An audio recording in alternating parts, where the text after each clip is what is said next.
இயேசுவை நீர் எப்போ வந்தாலும் சரிப்பா, நான் ஆயத்தமாக இருக்கேன் உங்களால் சொல்ல முடியுமா? அந்த ஆயத்திற்கு நாம் என்ன செய்ய வேண்டும்?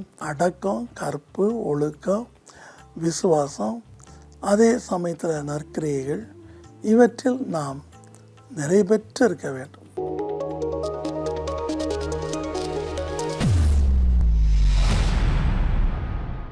பிரேஸ் தி லார்ட், ஹல்லேலூயா. நம்ம எல்லாருக்கும் தெரிந்தபடி உலகத்தில் ஒவ்வொரு ஆண்டில் கடக்க கஷ்டங்கள் தான் பெருகிட்டே போகுது, சண்டைகள் பெருகுது, உலகம் முடிவுக்கு வருது. நோவாவின் காலம் மாதிரி ரைப்பன் ஆகுது, லோத்தின் காலம் ரைப்பன் ஆகுது. கொஞ்சம் காலம் தான் நமக்கு கிடைக்கும். நாளைக்கு வரலாம், இல்லை அடுத்த வருஷம் வரலாம், இல்லை இன்னும் 5 வருஷம் கழித்து வரலாம், எப்படின்னா வரலாம். வேதத்தில் எழுதப்பட்ட உலகத்தின் முடிவு காலத்திற்கு சொன்னால் இப்போ நிறைவேறுது. அது மட்டும் இல்லை பாருங்கள், பஞ்சங்கள், கொள்ளை நோய்கள் மத்தேயு 24 எழுதின மார்க்கு 13 நிரம்பி வருது. நிலநடுக்கெல்லாம் வந்துச்சுன்னா, சமீபத்தில் ஒன்று பார்த்தேன், ஒரு பெரிய நிலநடுக்க வர போகிறான், 30 கோடி மக்கள் இறக்க போகிறாங்களாம், 300 அணுகுண்டு சமமான நிலநடுக்க வரப்போன்னு சொல்கிறாங்க. இதெல்லாம் கடைசி காலம் அதிகரிக்கணும் ஆண்டுச்சுன்னா. விசுவாச துரோகம், எங்கே பார்த்தாலும் விசுவாச துரோகம். ஸோ உலகத்தில் நடக்கிற காரியங்களை கண்டு நாம் கர்த்தர் சீக்கிரம் வரப்போகிறார் என்பதை அறிய வேண்டும். ஏகப்பட்ட பிரசங்கள் இதை குறித்து பிரசங்கத்தை நாம் கேட்டுக்கிறோம். நம்மளை எப்படி ஆயத்தமாகுது? முதலாவது, மணவாளனுக்கு மணவாட்டி ஆயத்தமாகிறது போல நாம் கிறிஸ்துவின் மணவாட்டிகளாக இருக்கிறோம். ஆகவே அதுபோல் நாம் ஆயத்தமாக இருக்க வேண்டும். மத்தேயு 25 10 கனிகளை பார்க்குறோம். 10 கனியுடைய விளக்குகளை எரிந்து கொண்டு தான் இருந்துச்சு. ஆனால் மணவாளன் வர தாமதமாயிற்று. உடனே எல்லாம் 5 புத்தி இல்லாத கனிகள் எண்ணெய் தீர்ந்து போச்சு, நீங்கள் சேர்த்து வச்சுருக்க எண்ணெயில் கொஞ்சம் கொடுங்கிறார். இது ஒரு அபிஷேகத்தை குறிக்கும், ஆயத்தத்தை குறிக்கும். எத்தனை பேர் ஒரு காலில் அபிஷேகம் பெற்றிருப்பாங்க, இப்போ அந்த அபிஷேகம் இல்லாமல் இருப்பாங்க, மங்கி போயிருக்கும், இல்லைன்னா அதில் வல்லம் இல்லாமல் இருக்கும். ஸோ அப்படிப்பட்டவங்க கைவிடப்படுவதை நம்ம பார்க்குறோம். கிறிஸ்து இயேசுவின் வருகைக்காக நம்ம ஆவலோடு ஆயத்தமாக இருக்கிறோம். ஜெபம் பண்ணி விழித்திருங்கன்னு சொல்லி கர்த்தர் லூக்கா 21:36 சொல்கிறார். ஆயத்தம் என்னும் பாதரட்சைகள், சுவிசேஷத்துக்குரிய பாதரட்சைகள். எபேசியர் 6:15 நம்ம பார்க்குறோம்.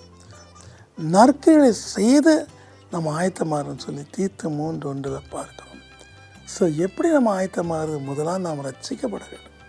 ரட்சிப்பு எப்படின்னா, ரோமர் 10:10 கர்த்தராகிய இயேசு கிறிஸ்துவினுடைய வாயினால் அறிக்கையிட்டு இதயத்தில் ஏற்றுக்கொண்டு அவரே தேவகுமார் என்றும் அவங்க மரித்தார் என்றும் உயிர்த்தெழுந்தார் என்றும் நீ சாட்சி சொல்லும், அப்பொழுது நீ ரட்சிக்கப்படுவாய் என்று பார்க்கிறோம். ஸோ ரட்சிப்பு ரொம்ப முக்கியம். இன்றைக்கி நிறைய நீதிமான்கள் இருக்காங்க, இயேசுவே ஒரு மகான் நினைக்கிறாங்க, ஆனால் ரட்சிக்கப்படாமல் இருக்காங்க, ரட்சிப்பின் அனுபவங்களுக்குள்ள இல்லை. ஸோ ரட்சிப்பை பற்றி பிரசங்கம் பண்ணுறது கஷ்டம் இல்லை, அரிதாக இருக்குது. இப்போலாம் யாரும் இயேசுப்பா சிலுவையை பற்றி பேசுகிறதில்ல. எப்போதுமே ஸ்தோத்திரம், பாடல், ஆடல், ஆசீர்வாதம். கிறிஸ்து இயேசு நமக்காக மரித்தாருங்கிற பிரசங்கம் எல்லா பிரசங்கத்தையும் இருக்கணும், சரியா?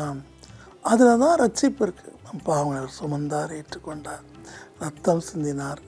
அதை நம்ம நினைக்கும் போது தான் ஏசாயா 1:18 நம்முடைய பாவங்கள் சிவேர் என்றிருந்தாலும் வெண்மையாகும், பஞ்சு போல மஞ்சு போல அது அப்படியே வெள்ளையாக மாறிடும், சுத்தமாயிரும்னு அர்த்தம். ஸோ இன்றைக்கு நம்ம ஆயத்தமுள்ள பாத்திரங்களாக இருப்போம். பாத்திரங்கள், கர்த்தரை சுமக்கும் பாத்திரங்கள், கர்த்தருடைய இரத்தத்தையும் அப்பத்தையும் சுமக்கின்ற பாத்திரங்கள், நம்மை ஜீவ பலியாக கொடுத்து அவர் வரைக்கு நாம் காத்திருப்போம். சந்தோஷத்தோடு காத்திருப்போம், துக்கத்தோடு இல்லை, சந்தோஷத்தோடு. இயேசுவை நீர் எப்போ வந்தாலும் சரிப்பா, நான் ஆயத்தமாக இருக்கேன் உங்களால் சொல்ல முடியுமா? அந்த ஆயத்திற்கு நாம் என்ன செய்ய வேண்டும்? நம்முடைய வீடு முழா சுத்தமாக இருக்கணும், நம்ம வாயில் பேசுகிற பேச்சு சுத்தமாக இருக்கணும், நம்முடைய நடக்கை சுத்தமாக இருக்கணும், நம்ம போடுற ட்ரெஸ்ஸும் சுத்தமாக இருக்கணும். எல்லாத்தையும் ஒரு அடக்கம், கற்பு, ஒழுக்கம், விசுவாசம், அதே சமயத்தில் நற்கிரியைகள், இவற்றில் நாம் நிறைவேற்று இருக்க வேண்டும், நிலையாக இருக்க வேண்டும். அதுபடி யோசிக்க வேண்டும். அதோடு நம்ம பிள்ளைகளையும் ஆயத்தப்படுத்தும். இன்றைக்கி நம்ம என்ன செய்கிறோம்? வேலைக்கு போகிறோம், சாப்பிட போகிறோம், சாப்பாடு ரெடி பண்ணுவோம், கிச்சன் ரெடி பண்ணுவோம், அதை ரெடி பண்ணுவோம், இது ரெடி பண்ணுவோம், நாம் வேலைக்கு போகிறோம், புருஷன் வேலைக்கு போகிறோம்னு சொல்லி பிள்ளைகளுக்கு நம்ம செல்ஃபோன் கொடுத்துட்றோம். அதுப்பா அந்த பிள்ளைகள் யூடியூப்லேயோ அல்லது இன்ஸ்டாகிராம்லையோ பார்த்து பார்த்து அவங்களுடைய மைண்டும் அதுக்குள்ளே போயிடுது. அப்புறம் பெற்றோர் சொல்ல கேட்க மாட்டேங்கிறாங்க, படிக்க மாட்டேங்கிறாங்க, கான்சன்ட்ரேட் பண்ண மாட்டேங்கிறாங்க, என்னென்னவோ விதங்கள் அவங்க அஃபெக்ட் ஆகிறாங்க. Because you fail to prepare them for the second coming of the messiah. திருட வருவது போல் சொல்லிட்டு வருவான், அது போல் நான் வருவேன்னு ஏசப்பா சொல்கிறார். ஸோ நம்ம எவ்வளோ ஆயத்தமாக இருக்கணும் இல்லையா? முன்னை விட நம்ம ஆயத்தமாக இருக்கும். மார்ட்டின் ஒரு தம்பி இருந்தாப்புல, ஆண்டவருக்கு பயந்த ஒரு பையன். அவன் ஜெர்மனியோ இது ஒரு தேசத்தில் வாழ்ந்து வந்தான். நல்ல மனுஷன், பிரமாணங்களை கை கொண்ட ஒரு மனுஷன், தேவாலயங்களை தவறாமல் அட்டெண்ட் பண்ணுறவன், நல்லதொரு குடும்பம். I don't know whether is a Catholic or Lutheran or something. இவனுக்கு ரொம்ப நாள் ஒரு ஆசை, இயேசு கிறிஸ்துக்கு சாப்பாடு போடணும், இயேசு கிறிஸ்துக்கு விருந்து அளிக்கணும்னு நினச்சான்.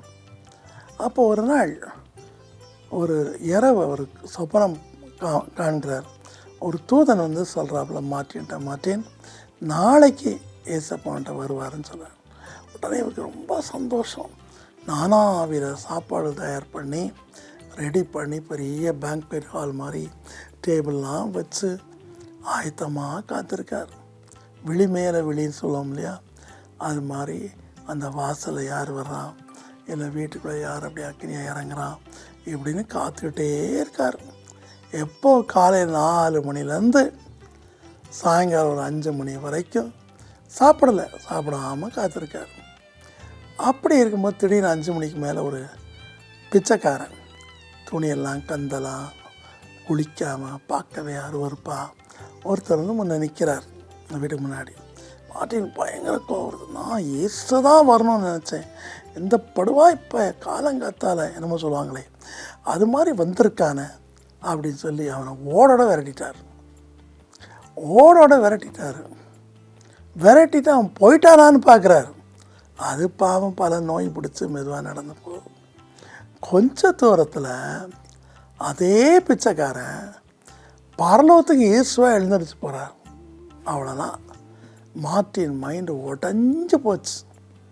சரி, இது எனக்கு தெரியாமல் போச்சே, அந்த பிச்சைக்காரனை வாய்க்கு வந்து அப்படி திட்டினேனே, அவர் வெளியே தள்ளி போட்டேனே நான், அவர் இயேசுவாக வந்திருக்காரு. அவன் ஏழைக்கெலாம் உதவிக்க மாட்டான், பிச்சைக்காரங்களாம் உதவிக்க மாட்டான். அப்படிப்பட்டா அவனுக்கு ஆண்டு ஒரு பாடத்தை சொல்லி கொடுக்குறார். நீ ஏழையை நேசிக்கிறாயா? நானும் கந்தை துணியில் தான் இருந்தேன் முன்னாடியில். ஸோ நான் ஒரு பிச்சைக்காரன் போல் வரேன், நீ என்னை ரிசீவ் பண்ண மறுக்கிறேன் சொல்லி அவர் துக்கப்படுறார். அப்போ தான் மாற்றிட உள்ள மாறுச்சு.